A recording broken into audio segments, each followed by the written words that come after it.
Hi folks, my name is Adam and I like to make tiny nerdy things, and this week I made Deadpool and Wolverine.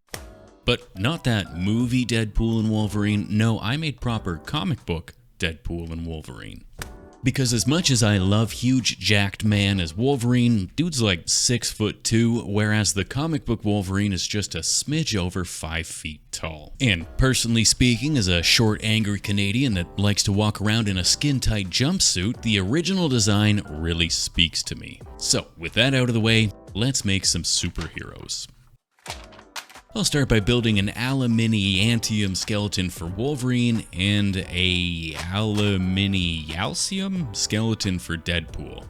Otherwise, with my material and scale appropriate skeletons built, I can start to move their bodies into the correct pose. Now, given that these two are essentially immortal, I always like the idea of them constantly trying to murder each other, so I'm going to lean into that and have them flying towards one another, doing a little stabbing.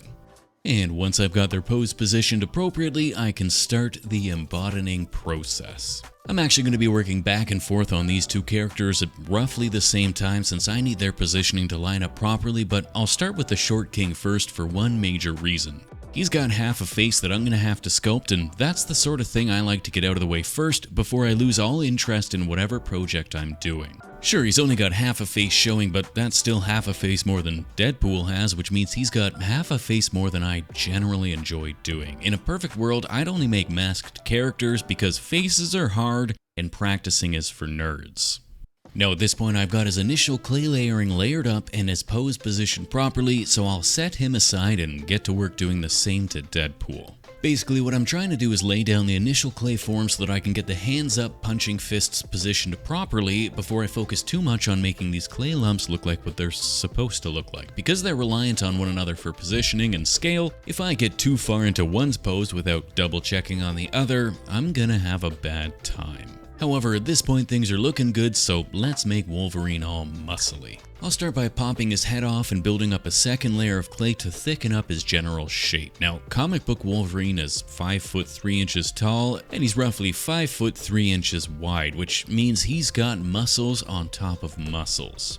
Now, I don't want to throw shade at huge jacked man because I think he was a great Wolverine. However, if Hollywood wanted to do it properly, they would have gotten a roided up Danny DeVito. Seriously, can you imagine how amazing that would have been?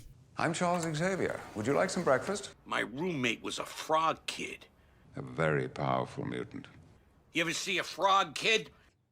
For now, I've smoothed the initial body into a semi-realistic shape so I can stick his head in place and begin sculpting his face. Now, I figured at this point, if I'm going to make the comic book styling for Wolverine, then I may as well lean into it and give him a ridiculously angry snarl. Oh, and one of those huge chin butts that seem to signify extreme manliness. Then I can pop a nose in place and mark out some eye sockets that I can poke some holes into to create a creepy kabuki mask before filling the holes with balls and building up the eyelids and eyebrows. Then I can mark out his mask, turn that smooth grimace into a pile of teeth, and finally give him his great big bat ears. Wolverine ears. I bake these off camera so I can easily fit them in place before refining the shape with some fresh clay. With that, this incredibly angry face is finished, and I can get on to adding a shocking amount of muscles. I'll follow the outline of my already existing muscles by adding more muscles on top until I've got a comically muscular body. Of course, he's going to be wearing a skin-tight leotard, but unlike the comics,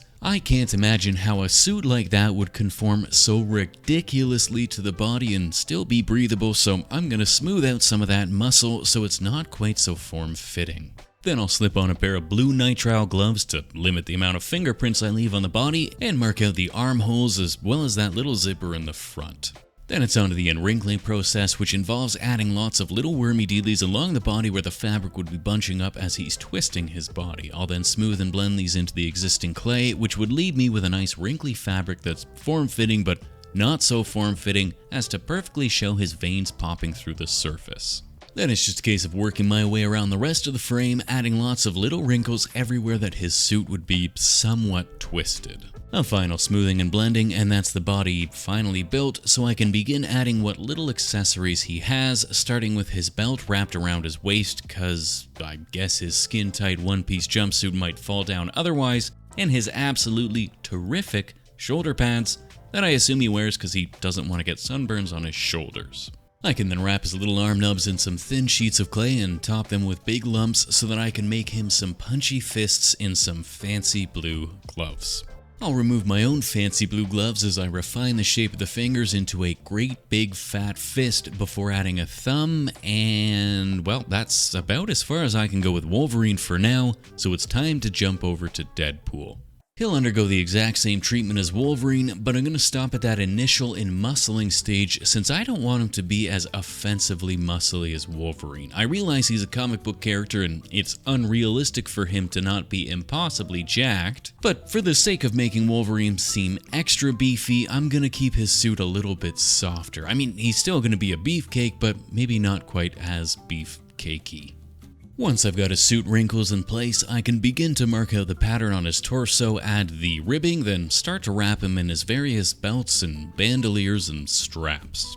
I'm not going to add any of the bags or other accoutrements yet since they'll be a tiny bit finicky and I want to triple check his positioning before adding any of those pieces. For now, I'll pop his head in place and get to work making what I assume will be a simple mask. And I'm glad that I made him second because even though it's basically just a head-shaped ball with a couple eyeballs popped in place, it took me a few tries to get the proportions correct. Making heads far too big for bodies is a recurring problem for me, and my non-platonic roommate is convinced it's because my own head is so oversized in comparison to my body that it's hard for me to visualize what a normal person is supposed to look like. This is of course exacerbated since I don't leave the house anymore since becoming a full-time YouTuber, and I rarely get to see what real people look like anymore. Fortunately, a pair of calipers and some sneaky measurements while she was sleeping, and I was able to figure out how big a head is actually supposed to be, which led me to a decently accurate Deadpool head.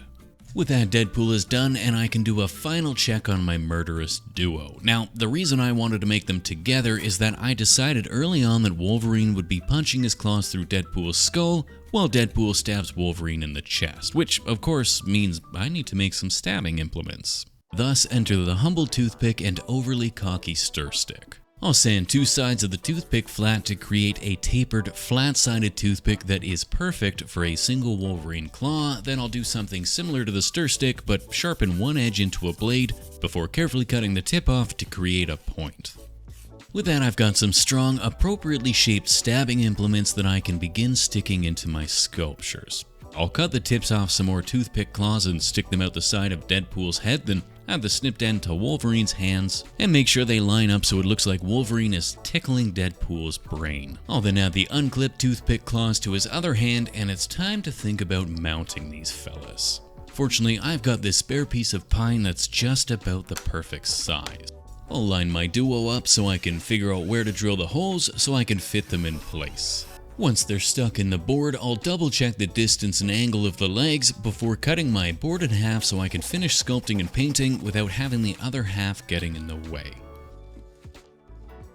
I made a sword hilt out of some dowel wrapped in painter's tape that I can fit into Deadpool's arm blob, which I can then shape into a fist in much the same manner as Wolverine's before doing the same thing to the other arm and snipping the tip off of one of the stir stick swords and gluing that in place. I'll then line that up with Wolverine's chest so I can figure out where the tip will be protruding from his back. A little glue will hold that where it needs to be while I add some clay around the blade to make the fabric look like it's pulled up as the blade is punching through. Onto the base then, I'll wrap the exposed wire in a layer of Super Sculpey, which should help firm up the wire and prevent any weight-related sagging before wrapping that in a layer of aluminium followed by another layer of clay. I figure just about every superhero sculpture out there seems to involve broken concrete, and my work is nothing if not derivatives, so broken concrete it is. Or rather, broken pre-baked clay. Before I put the claycrete in place though, I'll texturize my clay with a rock so it looks a little bit more rubbly. Then I can stick those broken clay blocks in place and build it up so it looks like my character is leaping away from the rubble. To add some variation, I'll stick some twisted lengths of armature wire into the still soft clay as well as a couple sewer pipe dowels before finally getting on to building his feet. Now originally I was picturing just the toes of one foot pushing off the stone so it looks like both these guys are properly leaping at one another, but with how much clay is involved in making all that muscle, there's no way a single armature wire could support it without sagging under the weight.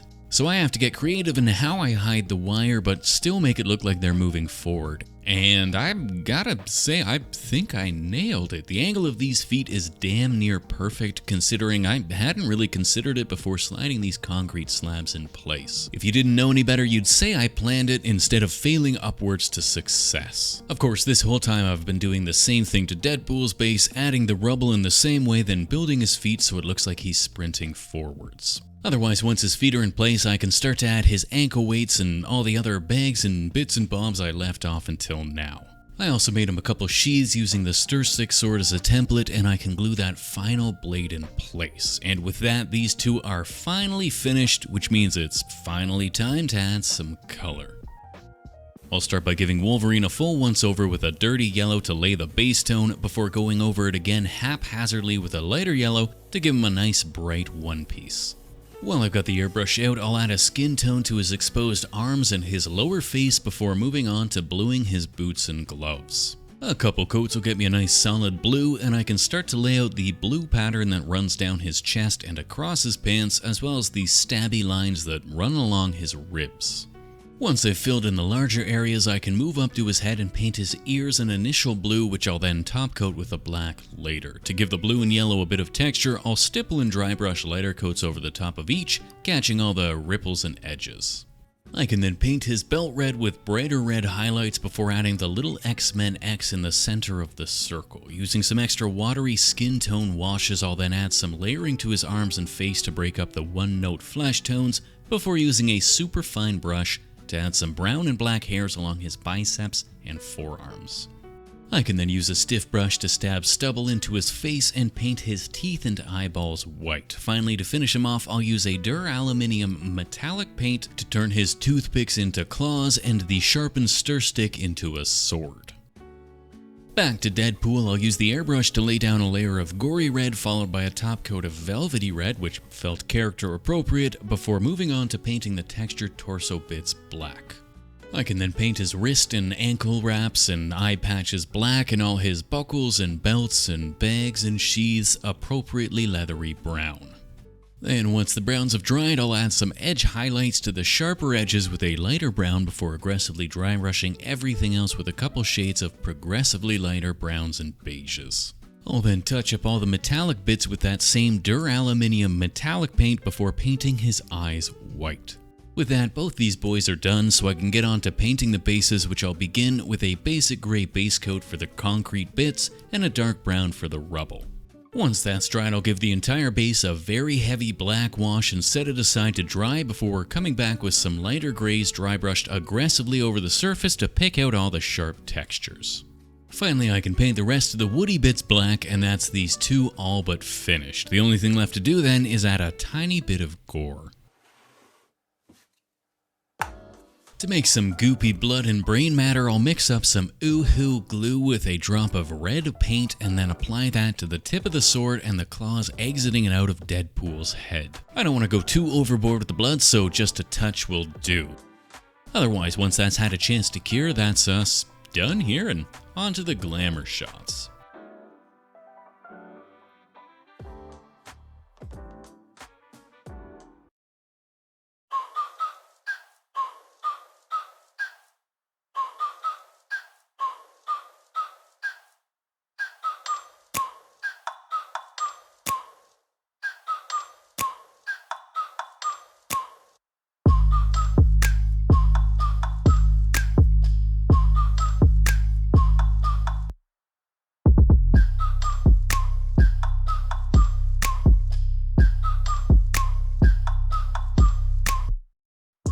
As always, a big ol' thank you to the fine folk over on Patreon, and a special hey how are you to the newest of them: Boyman, Enderwatcher82, Cow Fishman Best Bits, Philza Minecraft, Alistair and Jacob, Math de Grace, Nikolai Von Crane, Moonshine's Hospitable Bosom, Ty Barbary, Milo Moon, Pig Venus, Real Bird Sticks, Alex Thing, Mothman is a Gentle Lover, Chickenfoot72, Adriana L, Happy Birthday Mila Schwen, Ginger Allergy, Samantha Hubbard, Fluffy Snake Shark, Chloe R, Hey, Ass Butt, Smelly Potato, Mr. World Leader, Xenia Davidson, Crafty Ninja, Eros, Miranda Panda, Candace, Reese's, Terrence Sands, and...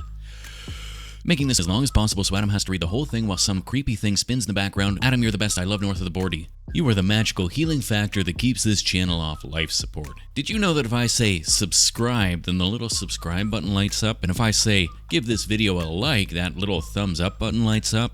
What a time to be alive. Otherwise, we'll see you next time. Cheers.